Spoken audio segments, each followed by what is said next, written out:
الله وعلى آله وصحبه من والاه ولا حول ولا قوة إلا بالله. سبحان الله الحمد لله ولا إله إلا الله الله أكبر ولا حول ولا قوة إلا بالله العلي العظيم. عدد كل حرف كتب أو يكتب أبد الآبدين ودهر الداهرين. سبحانك لا علم لنا إلا ما علمتنا إنك أنت العليم الحكيم. نوينا التعلم والتعليم والنفع والانتفاع والمذاكرة والتذكير والإفادة والاستفادة والحث على تمسك بكتاب الله وسنة رسوله والدعاء إلى الهدى والدلالة على الخير ابتغاء وجه الله ومرضاته وقربه وثوابه سبحانه وتعالى. Setelah terbongkar pelaku yang menyebabkan beberapa hal yang terjadi sebelumnya, seperti terjadinya pembunuhan Sayyidina Utsman, terjadinya peperangan Jamal, dan pemicu peperangan Siffin, yaitu kelompok Abdullah bin Sabah al-Yahudi. Maka dari situ ternyata mereka terbagi menjadi dua kelompok. Jadi kelompoknya Abdullah bin Sabah ini menjadi dua kelompok. Kelompok yang pertama Farikun Gala. Kelompok yang pertama mengatakan Inna aliyan huwallahul khaliqur razik wa annahu ala kulli syai'in qadir. Sesungguhnya Ali bin Abi Thalib itu adalah Allah sang pencipta, sang pemberi rezeki, dan sesungguhnya Ali bin Abi Thalib itu maha mampu atas segala sesuatu. Ini pernyataan dari kelompoknya Abdullah bin Sabah. Kelompok yang pertama. Padahal Imam Ali sudah membantah mereka, mendebat mereka akan hal itu, tapi fa'asarru ala za'mihim. Mereka tetap bersikuku bahwa Imam Ali adalah Allah. Ya, mentuhankan Allah, mentuhankan Imam Ali. Sehingga dalam satu riwayat mereka yang tetap melakukan hal tersebut dibakar oleh Imam Ali radhiyallahu taala anhu.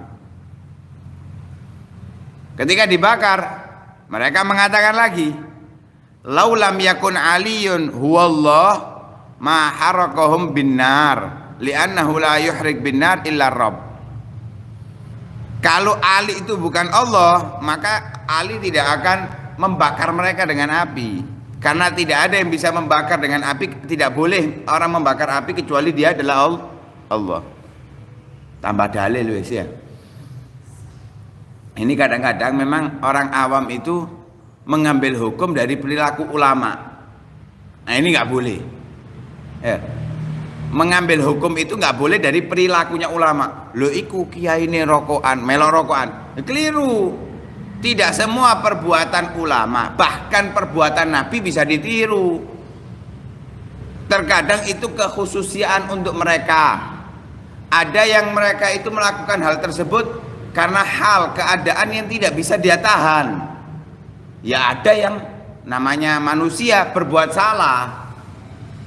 Ada manusia yang berbuat salah walaupun titelnya adalah ulama. Seperti apa? Nabi Muhammad boleh nikah lebih dari 4. Terus kita mau niru menikah lebih dari 4, ya gak boleh, maksimal 4. Itu pun kalau adil, itu kalau ayat Al-Quran. Kalau kita itu pun kalau berani. Kalau ayat Al-Quran kalau adil baru boleh sampai 4. Mau lebih nggak bisa. Itu kekhususian untuk Nabi Muhammad Sallallahu Alaihi Wasallam. Ini bukti bahwa tidak semua yang dilakukan oleh Nabi, tidak semua yang dilakukan oleh aulia, tidak semua yang dilakukan oleh para ulama yang boleh kita tiru. Yang kita tiru itu yang sesuai dengan syariah. Kalau sesuai dengan syariah, ikuti. Wis gak usah dilihat, wis ikuti. Ketika sesuai dengan syariah. Nah, maka dari itu perlu belajar. Biar kita tahu yang dilakukan aulia ini sesuai syariah enggak. Kalau sesuai, ikuti. Itu adalah jalan yang sangat cepat menuju Allah Subhanahu wa ta'ala. Tapi kalau yang mereka lakukan tidak sesuai dengan syariah, terkadang aulia itu melakukan secara zahir maksiat. Tapi itu adalah perintah Allah Subhanahu wa taala kepada mereka, seperti cerita Sayyidina Khadir membunuh, merusak kapal. Itu kan perbuatan secara zahir maksiat itu. Tapi itu adalah perintah Allah Subhanahu wa taala. Makanya nggak semua perbuatan nabi, perbuatan aulia, orang-orang soleh, apalagi ulama yang belum menjadi wali bisa ditiru, nggak semuanya. Yang ditiru itu kalau sesuai dengan syariah. Lah, mereka berdalih karena Imam Ali membakar mereka. Oh benar wes, berarti Ali adalah Allah yang memberi rezeki dan mampu atas segala sesuatu. Waza'amu, juga mereka meyakini annahu ahyahum ba'da an qatalahum, bahwa Imam Ali menghidupkan mereka setelah membunuh mereka. Ya kan, aulia itu bisa mendapatkan karomah. Ya, karomah. Dan semua sahabat Nabi adalah aulia Allah, wali-wali Allah Subhanahu wa taala. Mereka bisa mendapatkan karomah. Dan karomah itu sama mukjizat sama bedanya. Kalau mukjizat diberikan kepada nabi, kalau aulia namanya karomah. Itu aja perbedaannya.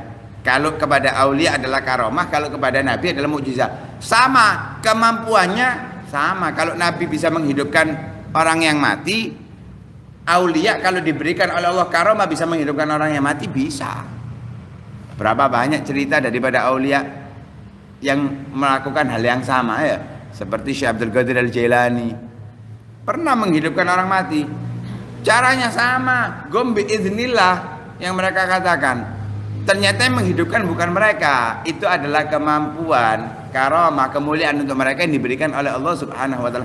Yang menghidupkan tetap Allah. Lah mereka menganggap Imam Ali ini menghidupkan mereka setelah membunuh mereka. Lah, mereka ini, kelompok yang pertama ini adalah orang-orang yang membawa akidah mentuhankan atau apa istilahnya, mengkultuskan. Ya, akidah pengkultusan. Didik dianggap dianggap Tuhan. Iso iki Tuhan, padahal ya engko akhir makanya Dajjal dianggap Tuhan. Kenapa? Mampu menghidupkan orang mati, mampu menyembuhkan orang sakit, dianggap Tuhan. Sing ahli sulapan ngaku nabi dipercaya. Kenapa? Di sini. Ini yang dibawa oleh di antara kelompoknya Abdullah bin Sabah. Itu kelompok yang pertama. Kelompok yang kedua, kharaja Sayyidina Ali ba'da Siffin. Setelah peperangan Siffin terjadi, yang pertama perang Jamal, yang kedua baru perang Siffin. Setelah perang Siffin selesai, ada beberapa orang itu keluar dari Sayyidina Ali, nggak mau jadi kelompoknya Sayyidina Ali. Mengapa? Mereka menganggap bahwa Imam Ali ini sudah kufur, sebab menghentikan peperangan dan mengikuti alur daripada yang diinginkan oleh Muawiyah dengan mentahkim kitab Allah Subhanahu wa taala. Aneh ya, padahal Al-Qur'an itu dijadikan imam, ya.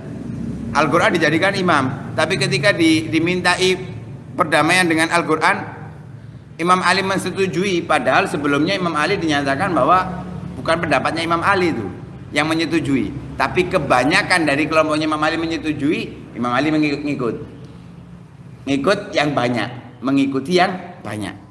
Nah, sehingga ketika mengikuti yang banyak, ada beberapa orang yang nggak senang dengan pendapat itu, keluar daripada kelompoknya Imam Ali, menyatakan bahwa Imam Ali adalah kufur dengan alasan karena tetap melaksanakan tahkim bi kitabillah, tidak meneruskan khilafah.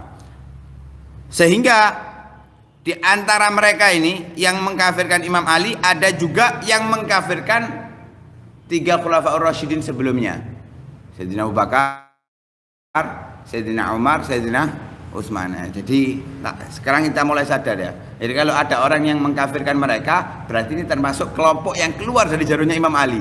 Ya, kelompok yang keluar dari jalurnya Imam Ali. Hati-hati, jangan sampai ikut di dalam kelompok tersebut.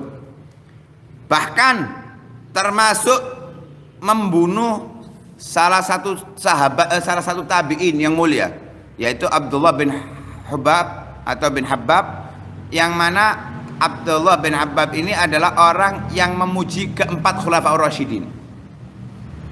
Ya, memuji keempat Khulafaur Rasyidin, semuanya dipuji, diagungkan, dimuliakan oleh mereka, tapi tidak mengkultuskan, ya, tidak mentuhankan.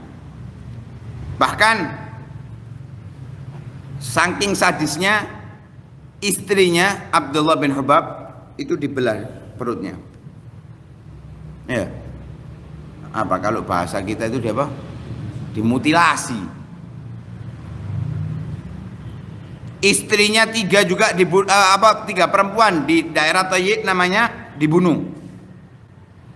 Ya, 3 perempuan dibunuh oleh mereka. Padahal kalau perang umat Islam itu tidak boleh melukai. Jangankan membunuh, tidak boleh melukai atau menyerang area wanita. Wanita nggak boleh. Anak kecil nggak boleh. Sekalipun mereka membawa tembak, misalkan bawa pedang, tetap nggak boleh. Perempuan untuk dilukai, itu peraturan yang ada di dalam peperangan umat Islam. Kalau orang kafir kan nggak ngurus. Umat Islam perempuannya dibunuh. Tapi dalam agama Islam tidak boleh melukai perempuan. Kenapa? Mereka lemah. Sekuat-kuatnya mereka adalah makhluk yang lemah. Sehingga yang boleh dimusuhi adalah orang-orang dewasa dari orang-orang kafir. Itu yang diajarkan oleh Rasul Sallallahu Alaihi Wasallam. Ketika Imam Ali mengetahui hal tersebut, Imam Ali menuntut mereka untuk pasrah, untuk menyerahkan pembunuh-pembunuhnya. Tapi mereka menolak. Wagalu, mereka mengatakan kulluna qatalahum. Kita semua yang membunuhnya. Kita semua yang membunuh Abdullah bin Habab. Kita semua yang membunuh istrinya. Kita semua juga yang membunuh 3 perempuan yang ada di Tayyib. Dan kita semua yastahillu dima'akum wa dima'ahum. Kita ini orang-orang yang membuat halal darah mereka dan darah kalian. Yang dinamakan dengan Khawarij. Mereka yang dinamakan dengan Khawarij. Nah, setelah itu semua selesai, mereka Khawarij diperangi oleh Imam Ali sampai habis, dan Imam Ali terbunuh oleh Abdurrahman bin Muljim saat hendak sholat subuh. Dibaiat setelahnya oleh penduduk negara Irak, yaitu Al Hasan radhiyallahu anhu ba'da abihi. Dibaiat Imam Hasan radhiyallahu anhu, sehingga bersama Imam Hasan adalah pembesar-pembesar sahabat dan tabi'in dan kebanyakan orang-orang yang sepakat dengan baiat beliau.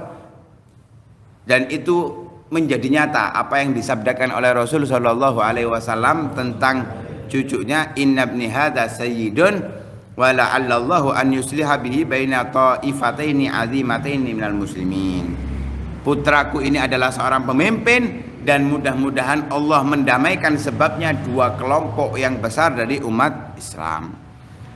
Nah, dari situ orang-orang membaiatnya, kesepakatan telah terjadi dan dicegah dengan beliau menjadi khalifah banyaknya pertumpahan darah. Ya. Dibayar orang-orang yang terbunuh semuanya diyah dalam hukum Islam. Ketika membunuh umat Islam itu harus diyahnya semuanya dibayar dari Baitul Mal. Ya, orang yang keluarganya terbunuh itu diganti diyah oleh Baitul Mal oleh Imam Hasan. Padahal biasanya diyah itu diwajibkan bagi pelaku atau aqilatul jani, ya, keluarganya orang yang membunuh itu harus membayar kepada yang dibunuh. Dan orang-orang Islam memberikan nama di tahun itu dengan Amul Jamaah, ya, tahun berkebersamaan, tahun kebersamaan. Dan perdamaian itu termasuk perdamaian yang paling besar dan diantara kenikmatan Allah Subhanahu wa Ta'ala yang dirasakan oleh umat Islam, karena mereka sepakat dalam satu kalimat, satu kata. Sepakat mereka dan mengulangi lagi pergerakan jihad melawan orang-orang kafir. membuka negara-negara yang mereka memerangi orang Islam, menjadikan negara tersebut negara Islam, dan membawa hidayah, cahaya kepada seluruh penjuru bumi, sehingga berhenti beberapa tahun fitnah dan perbedaan. Ya, berhenti beberapa tahun fitnah dan perbedaan. Tapi namanya sudah disabdakan oleh Nabi akan terjadi fitnah demi fitnah, sehingga itu hanya bertahan beberapa tahun. Ya, beberapa tahun bertahan, tidak ada perbedaan dan tidak ada fitnah, sampai di masa jabatan beliau 6 bulan itu beliau turun dan diberikan kepada Muawiyah, tapi tidak ada sama sekali pertumpahan darah, perbedaan bertahun-tahun, sampai terjadi kejadian setelah Muawiyah bin Abi Sufyan menjadikan anaknya sebagai pemimpin yang bernama Yazid bin Muawiyah. Dari situlah akan terjadi kisah pembunuhan Sayyidina Husain yang terjadi pada tanggal 10 Muharram. Nah, kita sekarang di tanggal 7 ya. Nah, kejadiannya 3 hari lagi terjadi pembunuhan Imam Husain, dan itu akan disebutkan nanti di cerita-cerita selanjutnya. Wallahu taala alam. Mudah-mudahan Allah jadikan kita meneladani para sahabat Nabi, khususnya Khulafaur Rasyidun, dan mudah-mudahan kita mencintai mereka tapi tidak mengkultuskan mereka, menghargai dan menghormati mereka, memuliakan mereka sebagaimana dilakukan oleh para ulama, para orang-orang soleh dari sebelum kita, dan mudah-mudahan kita ditetapkan keimanan kita di jalan yang benar. Amin amin ya rabbal alamin. Wassallallahu ala sayyidina Muhammadin wa ala alihi wasallam. Alhamdulillahi rabbil alamin. Nabi Muhammad sallallahu alaihi wasallam. Al-Fatihah.